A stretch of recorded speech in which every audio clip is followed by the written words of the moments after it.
Siapa yang skip video ni, jujur dia ni manusia yang paling rugi sangat-sangat. Weh, kenapa pula Ustaz? Dan orang Islam yang tengah tengok video ni sekarang, dia sengaja simpan video ni seorang-seorang. Dia sengaja simpan doa ni seorang-seorang. Tak mau ajak dekat orang lain, tak mau share dekat orang lain, tak mau repost, tak mau sebarkan dekat orang Islam yang lain. Dia nak dia seorang je. Jujur, dia ni manusia yang paling pentingkan diri sendiri. Weh, kenapa ni Ustaz? Nampak macam penting sangat ni. Doa apa tu Ustaz? Doa kita nak minta dekat Allah satu nikmat ni dalam syurga nanti. Nikmat apa tu Ustaz? Nikmat melihat Allah dalam syurga. Oi, biar betul ada doa macam tu Ustaz. Ustaz, ada dalam hadis ke doa tu? Ya, ada dalam hadis yang sahih. Oi, biar betul Ustaz. Kami tak sabar nak baca ni. Dah share dah. Dah repost dah. Jom kita baca doa ni sama-sama. Semoga kita semua, ahli keluarga kita dan semua umat Islam berpeluang untuk masuk dalam syurga dan dapat satu nikmat ni, nikmat melihat Allah suatu hari nanti dalam syurga. Amin ya rabbal alamin.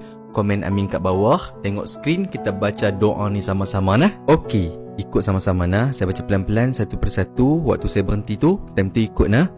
Allahumma inni as'aluka ladzatan nadhari ila wajhika wasyauqa ila liqa'ika fi ghairi dharra'a mudirratin wala fitnatin mudillatin.